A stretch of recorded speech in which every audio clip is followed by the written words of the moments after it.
그들이 언제부터 움직여요? 내년부터 움직여요. 자, 내년 초부터 움직일 거란 말이에요. 그럼 어떻게 해야 돼, 우리는? 그분들이 뭐를 어디로 움직일지를 미리 예비하고 지금 낙찰받아 두면 되잖아. 그래서 한타로 돈을 벌면 되잖아요, 여러분. 그러면 어떤 금액대 어떤 물건을 어떻게 받아야 되는지 현실적으로 콕콕 집어서 이벤트의 쪽집게가에 오늘 진행해 보도록 하겠습니다. 여러분, 신생아 특례 구입 전세자금 대출안 해가지고 나왔는데요. 예산까지 형성이 됐어요. 예산까지 27조가량 나온다고 합니다. 근데요, 여러분들 27조 정도 푼다는 게 이게 정말 작은 금액이 아니에요. 여러분들 이번에 부동산 시장이 고금리로 안 좋았을 때 부동산 시장이 살짝 반등할 수 있었던 원인이 대표적으로 뭐였다고 생각하시나요? 우리가 다 알고 있는 것처럼 아침 방송에도 항상 얘기한 것처럼 사실은 이 특례 보금자리와 관련해서 대출을 오랫동안 납입할 수 있게 해주고 금리도 4%대 초반 요렇게 대출을 받아갈 수 있게 해주는 혜택이 나오면서 많은 분들이 실제로 그거를 이용하느라고 이게 다 고갈되는 데까지는 그래도 한 8개월 걸렸나? 그 정도 걸린 것 같아요. 자, 근데 중요한 건 뭐예요? 그것 때문에 부동산 가격이 반등했어요, 안 했어요? 반등했어요. 자, 간단하게 뭐 여러 가지 내용이 있는데 중요한 건 요겁니다. 요 표에 다 나와 있어요. 소득 요건을요. 이게 지금 왼쪽 표에는 구입자금 대출을 얘기하고 있고 오른쪽은 전세자금 대출을 얘기하고 있는 거예요. 자, 이거는 원래 우리가 이런 혜택을 받으려면 어땠어요? 7천만 원 이하, 그러니까 부부 합산 소득 얘기하는 거죠. 그리고 8,500만 원으로 상향 예정이었었어요.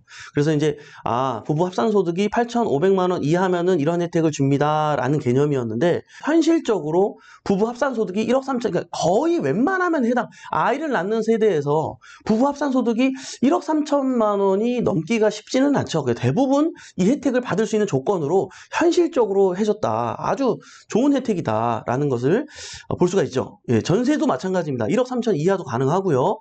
그러나 이제 자산에 대한 부분이 있는데 근데 신생아를 낳고 한 둘 정도 낳는다 그러면 사실 요 정도 이하 자산인 경우가 90%를 넘는다고 합니다. 90%를 넘기 때문에 실질적으로 많은 사람들이 혜택을 받을 수 있는 상태고요. 전세자금 같은 경우는 요거 이하인 경우에 전세로 살아야 되는 사람들이 훨씬 당연히 많겠죠. 대상주택은 주택가액 6억 원 이하에서 주택가액 9억 원 이하로 바뀌었습니다.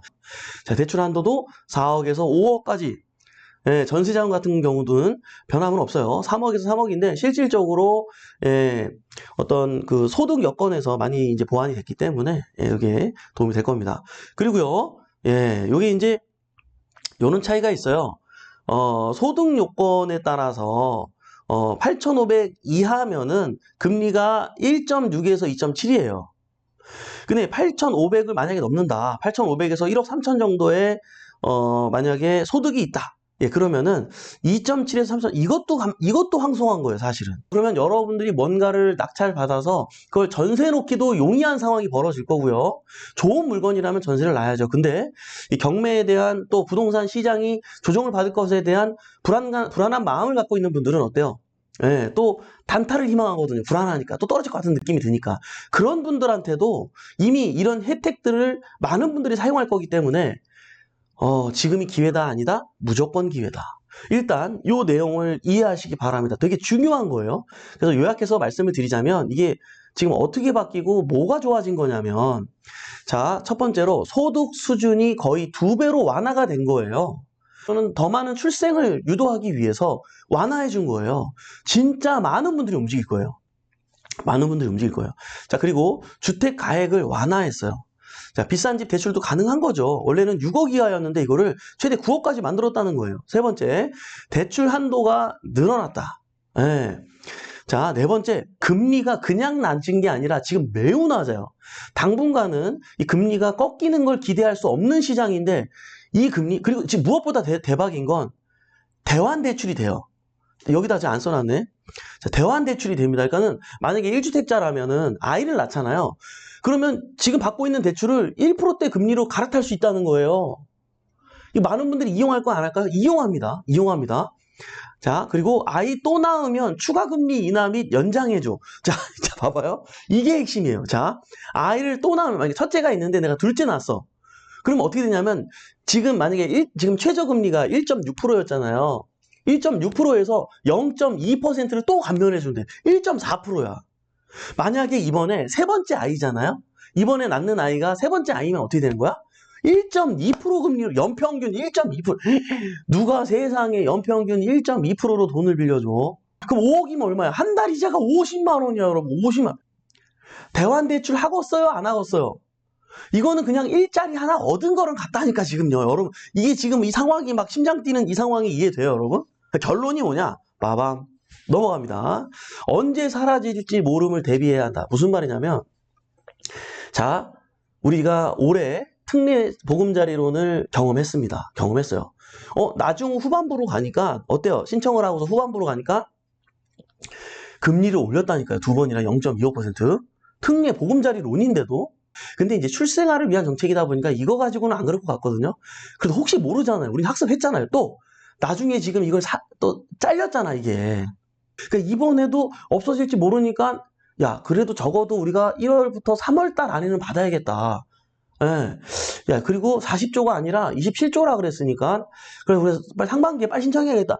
요런 생각이 지금 학습효과에 의해서 많은 분들이 지금 움직여질 거란 말이에요. 내년 상반기 때.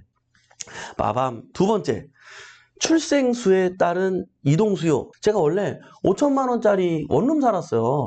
그 제가 전세보증 5천만 원에 거기서 그때 옛날에 그 원룸에 살면서 이제 애가 이제 들어선 거예요. 그래서 어떻게요?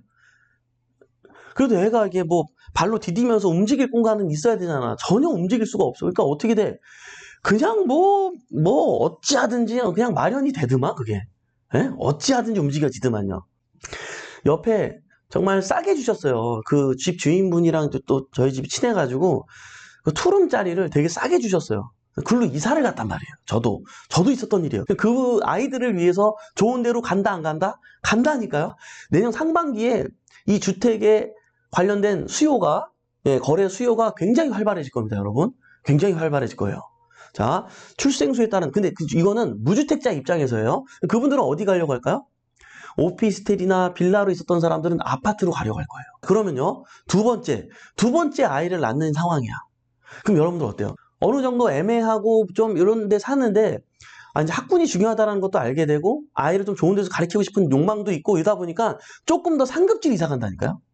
상급지로 이사 가게 돼 있다니까요? 학원가 근처라든지, 과감하게 이렇게 금리가 또 낮은 대출을 이용할 수 있다 그러면, 과감하게 이번 기회에 이걸 이용하기 위해서 움직인다니까요? 자, 6억에서 13억대까지 움직인다는 거예요. 자, 밑에서부터 위로 움직이고요. 위에 있었던 사람들은 그걸 이 기회에 팔아가지고 그걸 가지고 또 상급지로 가기 위해서 계속 이게 어떻게 해요? 꼬리에 꼬리를 무는 이동이 이루어진다는 거예요. 6억대가 가장 활발할 것 같아요.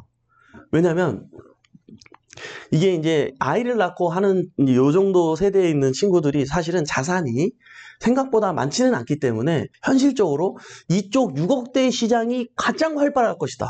그래서 결론이 뭐냐면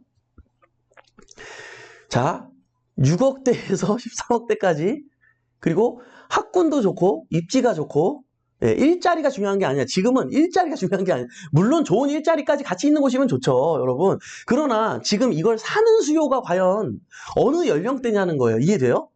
자, 지금 아이들 교육을 굉장히 지금 집중할 때예요. 이게 지금 요 상황에 움직일 지역을 제가 얘기하는 거예요. 그죠? 그죠? 여러분? 예. 자, 그러니까 현실적으로 우리가 큰 자금 갖고 또 경매하는 분들이 많지는 않기 때문에 그래도 6억대 물건들 굉장히 인기가 있지 않을까. 예, 7억대, 8억대, 9억대도 나쁘지 않다고 봅니다. 나쁘지 않다고 봐요. 6억부터 9억대까지 굉장히 활발해질 거예요. 그럼 여러분들 어떻게 해야 돼? 지금 아직은 슬프니까 지금 빨리, 왜냐면 이게 한 주 한 주 갈수록 또 누가 이런 거 찍는다, 이제 또 따라 찍는다 그러면, 자, 그렇게 되면 안 되니까, 여러분들 한 주 한 주 갈수록 뒤처진다고 생각해야 돼요. 47일 동안 무조건 기회 있는 게 아니야. 이번 주, 다음 주가 완전 그냥 최고의 기회인 거예요. 이번 주, 다음 주, 다다음 주까지, 11월 달까지가 최고의 기회인 거예요, 여러분. 지금 받아야 돼, 지금 받아야 돼. 왜? 그러면 이게 어때? 서서히 12월부터 꿈틀꿈틀 한단 말이야. 요런 여건을 갖고 있는 학원가 근처고, 금액대 요 정도 형성돼 있고, 선호하는, 그래도 이런 와중에도 거래가 잘 되고 있는 그런 물건들이 그때 가서는 피크를 이룰 거예요. 피크 타임, 파리 타임을 만날 거예요. 그러면 그 물건을 우리가 지금 일반 거래로 사놔도 된다니까? 근데 경매로 받으면 또 싸게나 차야 되잖아요. 얼마나 좋아. 그래서 단타 치고 싶은데 어떻게 해? 지금 사놨다가 제 생각에는 한두 세 달 있다가 팔아도 재밌게 잘 팔릴 거예요. 5천에서 1억까지는 무조건 번다. 5천에서 1억까지는 무조건 버는 아주 기가 막힌 기회가 왔다는 사실을 여러분들 기억하시기 바랍니다. 아시겠죠? 오늘 굉장히 중요한 내용이에요, 여러분. 기회가 왔어요. 근데 이 방송을 보고 여러분들이 기회가 왔는 줄 알아야 돼. 예? 또 이거 뉴스만 보고 있으면 또 무슨 생각해? 그래, 내년에 우리도 아이 하나 낳자. 그리고 우리 이거 1%대 대출 받자. 이게 아니라, 그쵸? 이게 아니라 그들이 움직이는 만한 지역을 우리가 지금 선점해야 된다는 거죠. 그죠? 아, 배고파. 갑자기 배고프네. 그쵸? 알겠습니까?